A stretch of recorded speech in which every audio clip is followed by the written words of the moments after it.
Hello प्यारे बच्चों, स्वागत है आपका इस वीडियो में। आज हम पढ़ेंगे प्रश्नावली 13.1 का प्रश्न नंबर 4 है। ये किसी डिब्बे में भरा हुआ पेंट 9.375 वर्ग मीटर के क्षेत्रफल पर पेंट करने के लिए पर्याप्त है। इस डिब्बे के पेंट से 22.5 सेंटीमीटर गुणे 10 सेंटीमीटर गुणे 7.5 सेंटीमीटर विमाओं वाली कितनी ईंटें पेंट की जा सकती हैं। तो पहले हम पता कर लेंगे एक ईंट का पृष्ठीय क्षेत्रफल, और ईंट का पृष्ठीय क्षेत्रफल ही पेंट किया जाएगा। एक ईंट का पृष्ठीय क्षेत्रफल हम ज्ञात करके एक डिब्बा पेंट से कितना क्षेत्रफल पेंट किया जाएगा, उसी में हम एक ईंट के क्षेत्रफल से भाग करेंगे। ठीक, तो पहले पता कर लेते हैं डिब्बे से पेंट किया जाने वाला क्षेत्रफल। एक डिब्बे पेंट से पेंट किया जाने वाला क्षेत्रफल कितना कहा गया है? 9.375 मीटर स्क्वायर, ये कह दिया गया है। अच्छा, एक बात और देखा जाए, ईंट की जो विमाएं दी गई हैं, मतलब लंबाई चौड़ाई ऊंचाई जो दिया गया है, वो सब सेंटीमीटर में दिया गया है। तो आइए इनको भी हम बदल लेते हैं वर्ग सेंटीमीटर में। तो ये कितना हो जाएगा? 9.375 को हम गुणा कर देंगे। एक मीटर में कितना सेंटीमीटर होता है? 100 सेंटीमीटर। और एक वर्ग मीटर में कितना सेंटीमीटर हो जाएगा? कितना वर्ग सेंटीमीटर हो जाएगा? 100 गुणे 100 हो जाएगा। तो 100 गुणे 100 का मतलब हो गया, हम 10,000 से इसमें गुणा कर देंगे। अब ये बन जाएगा सेंटीमीटर स्क्वायर में, है ना? क्यों? क्योंकि अब एक वर्ग मीटर को हम क्या लिखते हैं? 1 मीटर गुणे 1 मीटर, ऐसा लिखते हैं। और ये कितना हो जाएगा? 1 मीटर में 100 सेंटीमीटर। 100 सेंटीमीटर गुणे 100 सेंटीमीटर कितना हो जाएगा? 10,000 हो जाएगा। और ये सेंटीमीटर जो है ये सेंटीमीटर स्क्वायर हो जाएगा। ठीक, तो एक वर्ग मीटर में 10,000 वर्ग सेंटीमीटर होता है, तो इसीलिए 10,000 से इसमें गुणा किया गया है। अब ये कितना हो जाएगा? 9,375 सेंटीमीटर स्क्वायर। ये क्या हो गया? ये हो गया एक डिब्बे से पेंट किए जाने वाले भाग का क्षेत्रफल हो गया। अब लिख लेते हैं ईंट की विमाएं। कितना कहा गया है? ईंट की विमाओं को कहा गया है यल बराबर 22.5 कहा गया है। बी क्या कहा गया है? बी कहा गया है 10 सेंटीमीटर। ठीक, ये भी सेंटीमीटर में ही है। और यच कहा गया है 7.5 सेंटीमीटर। आइए हम ज्ञात कर लेते हैं ईंट का पृष्ठीय क्षेत्रफल। ईंट का पृष्ठीय क्षेत्रफल। ठीक, एक डिब्बे पेंट से इतना क्षेत्रफल पेंट किया जाएगा, है ना? अब एक ईंट का पृष्ठीय क्षेत्रफल पता कर लेते हैं, फिर इसमें हम पूरे से भाग देंगे, हमको ईंटों की संख्या मिल जाएगी। तो होता है 2LB प्लस BH और प्लस HL, यही होता है। तो 2 और यहाँ पर हो जाएगा 22.5 गुणे 10 धन 10 गुणे 7.5 धन 7.5 गुणे 22.5, ये हो गया 2 और यहाँ यहाँ पर हो जाएगा ये 225 हो जाएगा और ये हो जाएगा 75, है ना। धन ये कितना हो जाएगा, इनका हमको भी गुणा करना होगा। 75 पंची कितना होता है 375, 75 एक 150, 75 3 225, 75 चौके 300, 75 पंचे 375, 375 के 5 यहाँ से 37 हुआ। 75 दूनी 150, 150 37 हो जाएगा। 187 के साथ हासिल 18 बचेगा।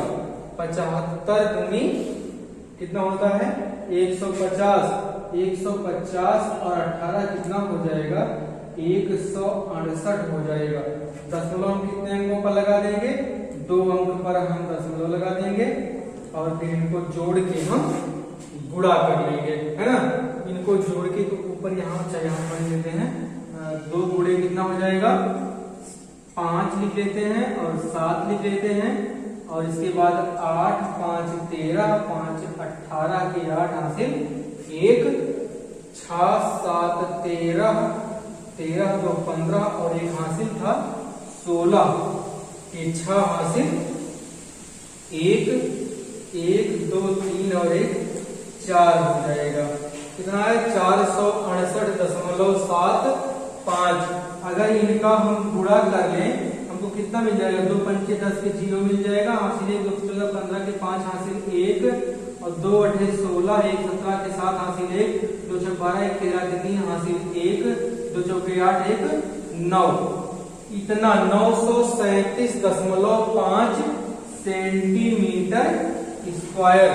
तो एक ईंट का इतना भाग पेंट किया जाएगा और एक डिब्बे से इतना क्षेत्रफल पेंट किया जाएगा। तो क्या करेंगे, ईंटों की संख्या ज्ञात करने के लिए जैसे कहा जाए कि एक पेन का मूल्य 10 रुपए है तो 100 रुपए में कितने पेन आएंगे, 100 में हम 10 से भाग लेते हैं, हमको पेनों की संख्या मिल जाती है। ऐसे ही इतना क्षेत्रफल एक डिब्बे पेंट से पेंट किया जाएगा और एक ईंट का जो क्षेत्रफल है वो इतना है, तो इसमें इतने से हम भाग दे देंगे, हमको पता चल जाएगा कि कितने ईंट पेंट किए जाएंगे। तो लिखते हैं ईंटों की संख्या बराबर, ईंटों की संख्या बराबर कितना हो जाएगा, कुल क्षेत्रफल में इसमें हम भाग दे देंगे। 9 3 7 5 0 बटे में कितना है 9 3 7 5 0, है ना। यहां पर लेकिन लग गया है दशमलव लग गया है, ठीक ना, दशमलव लग गया है। अब हर से दशमलव हम हटा लेते हैं तो 9 3 7 5 0 बटे 9 3 7.50। अब यहाँ पर एक बात देखा जा रहा है, कितने अंक पर दशमलव है, 2 अंक पर दशमलव है। तो 2 शून्य वाली संख्या 100 से हम गुणा कर लेते हैं। 93,750 गुणे 100, तो यहाँ पर बटे कितना 937.50 गुणे 100 ये हो जाएगा। इसके बाद इनका हम गुणा कर लेंगे धीरे से, 93,750 गुणे 100 बटे यहाँ से ये दशमलव जो है 2 शून्य है तो ये दशमलव हट जाएगा, हमको मिल जाएगा 93,750। धीरे से इसको काट देते हैं, ये कैंसिल हो जाएगा, ये कैंसिल हो जाएगा। कितना आया तो मिला के 100 आया। कितनी ईंटें हो जाएंगी 100 ईंटें, है ना। यही हो गया अपना आंसर, ठीक। तो ये रहा आंसर प्रश्न नंबर 4 का। अब हम बढ़ते हैं प्रश्न नंबर 5 की तरफ। प्रश्न नंबर 5 क्या है, पढ़ा जाए प्रश्न नंबर 5 को, बहुत ध्यान से पढ़ेंगे, समझेंगे, फिर हम लगाना शुरू करेंगे। प्रश्न नंबर 5 में कहा गया है, एक घनाकार डिब्बे का एक किनारा 10 सेंटीमीटर लंबाई का है तथा एक घनाभाकार डिब्बे की लंबाई, चौड़ाई और ऊंचाई क्रमशः 12.5 सेंटीमीटर, 10 सेंटीमीटर, 8 सेंटीमीटर है। किस डिब्बे का पार्श्व पृष्ठीय क्षेत्रफल अधिक है और कितना है? पार्श्व पृष्ठीय क्षेत्रफल कितना होता है? पार्श्व पृष्ठीय क्षेत्रफल घन का कितना होता है? 4l² होता है, घन का हो गया, और घनाभ का पार्श्व पृष्ठीय क्षेत्रफल होता है 2, और BH होता है प्लस HL होता है ना, क्योंकि यल भी उसमें शामिल नहीं होता है, आधार और ऊपरी भाग शामिल नहीं होता, बस केवल किनारे किनारे की दीवारें ही शामिल होती हैं। पार्श्व पृष्ठीय क्षेत्रफल की बात जब कही जाएगी तो क्या होता है? किनारे किनारे की दीवारें, जो घन में दीवारें होती हैं किनारे किनारे की, वही होती हैं, बस ऊपर और नीचे का भाग शामिल नहीं किया जाता है पार्श्व पृष्ठीय क्षेत्रफल में, ठीक ना। तो पहले हम घन का निकाल लेते हैं पार्श्व पृष्ठीय क्षेत्रफल। लिखते हैं पहले घन की भुजा, है ना, घन की कोर इसमें दिया गया है, लिखते हैं घन की कोर या किनारा, लिखते हैं घनाकार डिब्बे का किनारा। कितना कहा गया? किनारा कहा गया है 10 सेंटीमीटर, 10 सेंटीमीटर। तो लिखते हैं पार्श्व पृष्ठीय क्षेत्रफल कितना होता है? 4l², है ना। ये हो गया, क्या था ये? पार्श्व पृष्ठीय क्षेत्रफल था। तो रखते हैं मान इसमें 4 × 10 का वर्ग। कितना होगा ये? 4 × 10 कितना हो जाएगा? यहां से गुणा कर लेंगे हम, हमको मिल जाएगा 400 सेंटीमीटर स्क्वायर। ठीक, 400 सेंटीमीटर स्क्वायर ये क्या हो गया? घनाकार डिब्बे का पार्श्व पृष्ठीय क्षेत्रफल हो गया। अच्छा, दूसरे में पूछ लिया है किस डिब्बे का कुल पृष्ठीय क्षेत्रफल कम है और कितना, तो लिख लेते हैं हम घनाकार डिब्बे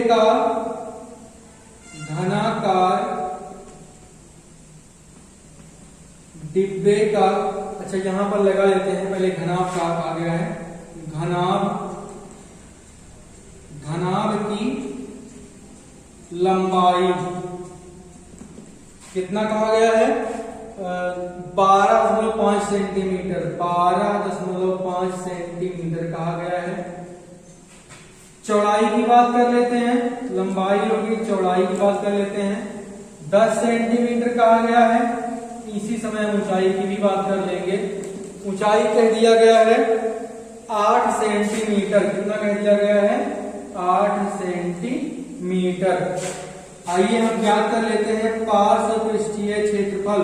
तो पार्श्व पृष्ठीय क्षेत्रफल कितना होता है? अभी बताया गया सूत्र क्या होता है? 2 ब्रैकेट में BH प्लस HL, यही होता है। तो 2 और B का मान कितना भैया? B का मान दिया गया है 10, जो कि चौड़ाई होती है, लंबाई चौड़ाई ऊंचाई LBH गुणे 8 धन 8 गुणे 12.5। ठीक, इनका गुणा कर लेंगे हम, 2 है गुणे फिर 80 हो जाएगा, धन इनका अगर हम गुणा करें तो 8 पंचे 40 के 0 हासिल 4, 8 2 16 4 20 के 0 हासिल 2, 8 1 8 2 10, मिल जाएगा 100। कितना मिलेगा? 100।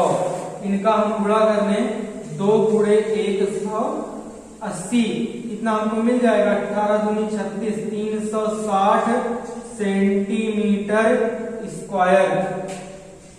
तो यहां पर देखा जाए घनाकार डिब्बे का पार्श्व पृष्ठीय क्षेत्रफल कितना आया था? 400 वर्ग सेंटीमीटर आया था, और घनाभ का पार्श्व पृष्ठीय क्षेत्रफल 308 वर्ग सेंटीमीटर 60 आया है। तो अब यहां से देखकर हम बता सकते हैं कि किसका पार्श्व पृष्ठीय क्षेत्रफल ज्यादा है और कितना है। तो लिख लेते हैं हम, घनाकार डिब्बे का पार्श्व पृष्ठीय क्षेत्रफल अधिक है, घनाकार डिब्बे का पार्श्व पृष्ठीय क्षेत्रफल, पृष्ठीय क्षेत्रफल अधिक है, यही तो पूछा है, कहा है किसका अधिक है, तो लिख लिया गया है कि घनाकार डिब्बे का पार्श्व पृष्ठीय क्षेत्रफल अधिक है, तथा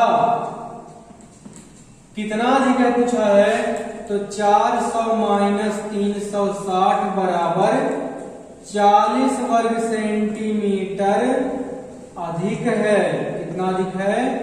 40 वर्ग सेंटीमीटर अधिक है। अब आइए हम लोग ज्ञात कर लेते हैं घनाकार डिब्बे का कुल पृष्ठीय क्षेत्रफल।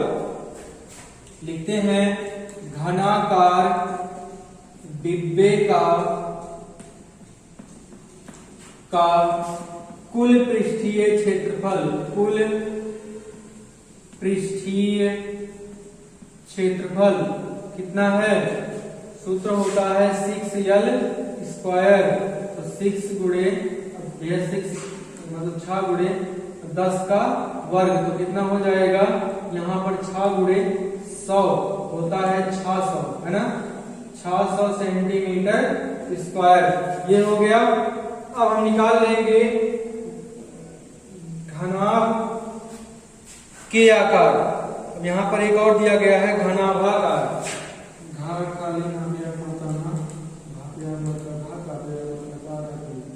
घनाभाकार डिब्बे, घनाभाकार डिब्बे का कुल पृष्ठीय क्षेत्रफल सूत्र के अनुसार कितना होता है? 2LB प्लस BH और प्लस HL, यही होता है। तो इसमें मान रखा जाए 2, फिर यहाँ पर L का मान बताया गया है, दिया गया है 12.5 गुणे 10 धन 10 गुणे 8 धन 8 गुणे 12.5। ठीक, ये कहा गया है। और इनको और सरल किया जाए तो 2 हो जाएगा और अंदर में कितना हो जाएगा? 125 धन यहाँ पर 80 हो जाएगा और 80 हो जाएगा और यहाँ पर धन कितना हो जाएगा? ये 100 हो जाएगा, है ना। तो अगर हम कुल जोड़ लें तो हमको कितना मिल रहा है? यहाँ से मिल रहा है 205, अगर इनको जोड़ लें हो जाएगा 305। तो 2 गुणे 305, तो कुल गुणा कर रहे हैं हम दोनों का, कितना हो जाएगा? 610 सेंटीमीटर स्क्वायर, है ना। अब प्रश्न पढ़ लेते हैं। लास्ट में क्या कहा गया? किस डिब्बे का कुल पृष्ठीय क्षेत्रफल कम है? तो किनका कम है? इनका 600 है घनाकार का और घनाभाकार का 610 है। तो किसका कम है? घनाकार डिब्बे का पृष्ठीय क्षेत्रफल कम है। क्या लिखेंगे? घनाकार डिब्बे का पृष्ठीय क्षेत्रफल कम है। घनाकार डिब्बे का पृष्ठीय क्षेत्रफल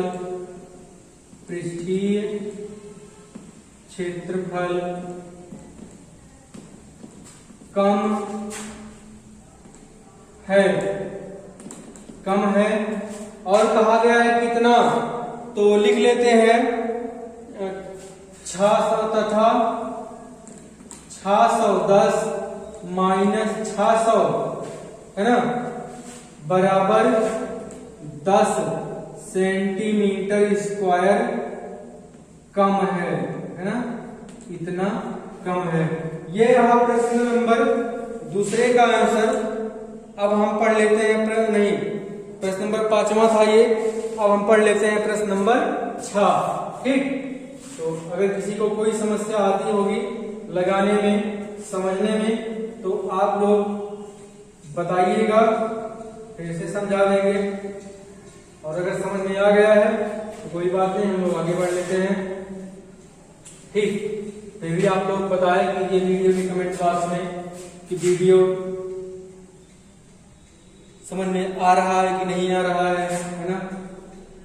प्रश्न नंबर 6 है, कहा गया है एक छोटा पौधा घर संपूर्ण रूप से शीशे की पट्टियों से घर के अंदर ही बनाया गया है और शीशे की पट्टियों को टेप द्वारा चिपकाकर रोका गया है। यह पौधा घर 30 सेंटीमीटर लंबा, 25 सेंटीमीटर चौड़ा और 25 सेंटीमीटर ऊंचा है। इसमें प्रयुक्त शीशे की पट्टियों का क्षेत्रफल क्या है? कहा गया एक छोटा पौधा घर संपूर्ण रूप से शीशे की पट्टियों से घर के अंदर ही बनाया गया है। ठीक, तो पूरा ये कितने किसका है? शीशे का है। कहा गया इसमें प्रयुक्त शीशे की पट्टियों का क्षेत्रफल क्या है। ठीक, अब पता कर लेते हैं कहा गया कितना शीशा लगा है इसमें। अब क्या करेंगे, हम इसका निकाल लेंगे। शीशा कहाँ लगा होगा? सब किनारों पर लगा होगा, ऊपर लगा है, नीचे लगा है। पता कर लेते हैं कि शीशे पहले लिखते हैं पौधा घर, पौधा घर, पौधा घर के लिए, पौधा घर के लिए यल कितना कहा गया है? यल को कहा गया है 30 सेंटीमीटर, 30 सेंटीमीटर। डी कहा गया है 25 सेंटीमीटर और एच कहा गया है 25 सेंटीमीटर। इतना है। अब कहा गया कुल कितना शीशा प्रयुक्त हुआ है इसमें। कहा गया इसमें प्रयुक्त शीशे की पट्टियों का क्षेत्रफल क्या है? तो शीशे की पट्टियां कहाँ लगी हैं? चारों किनारों पर लगी हैं और ऊपर और नीचे लगी हैं। तो इसका निकाल लेते हैं कुल पृष्ठीय क्षेत्रफल, कुल पृष्ठीय क्षेत्रफल, कुल पृष्ठीय क्षेत्रफल। सूत्र होता है घनाभागाकार है तो 2 LB plus BH plus HL, तो ये हो जाएगा 2 और यहां से 30 गुणे 25 धन 25 गुणे 25 धन 25 गुणे 30, ये रख देंगे। इनका हम गुणा कर लेते हैं, 750 हो जाएगा धन 625 हो जाएगा ये, और ये हो जाएगा 750। अब इन सबको जोड़ लिया जाए तो 2 गुणे कितना हो जाएगा? 2125 हो जाएगा, है ना? 2125 हो जाएगा। इनका हम गुणा कर लेते हैं, हो जाएगा 4250 सेंटीमीटर स्क्वायर। ये रहा आंसर। इसमें कहा गया है कि कुल कितना शीशा प्रयुक्त हुआ है, तो इतना वर्ग सेंटीमीटर शीशा प्रयुक्त हुआ है। कहा गया सभी 12 किनारों के लिए कितने टेप की आवश्यकता है? सभी 12 किनारों पर कितने टेप की आवश्यकता है? तो लिख लेते हैं, चल मिटा दिया गया इसको, लिखते हैं पौधा घर के लिए, पौधा घर के लिए कहा गया है कितना टेप प्रयुक्त हुआ है सभी 12 किनारों पर। तो लिखते हैं प्रयुक्त हुए टेप की लंबाई। ठीक, कितना होगा? जैसे अगर लंबाई की बात की जाए तो एक घनाभ में कितनी लंबाइयां होती हैं? कुल मिला के 4 लंबाइयां होती हैं, 4 लंबाइयां और 4 ही चौड़ाइयां होती हैं। ठीक, और इसके बाद 4 ही ऊंचाई होती है। तो 4 गुणे यल धन बी धन यच, ये हो जाएगा। तो 4 और इसके बाद हो जाएगा 30 धन 25 धन 25, तो कितना हुआ? 4 गुणे 50 और 30 80, 8 चौक 32, 320 सेंटीमीटर। तो इतना सेंटीमीटर टेप इसमें लगा है, इसको चिपकाने में शीशे की पट्टियों को। तो बस इतना ही आज के इस वीडियो में। आप लोग इन प्रश्नों को हल कीजिएगा। धन्यवाद।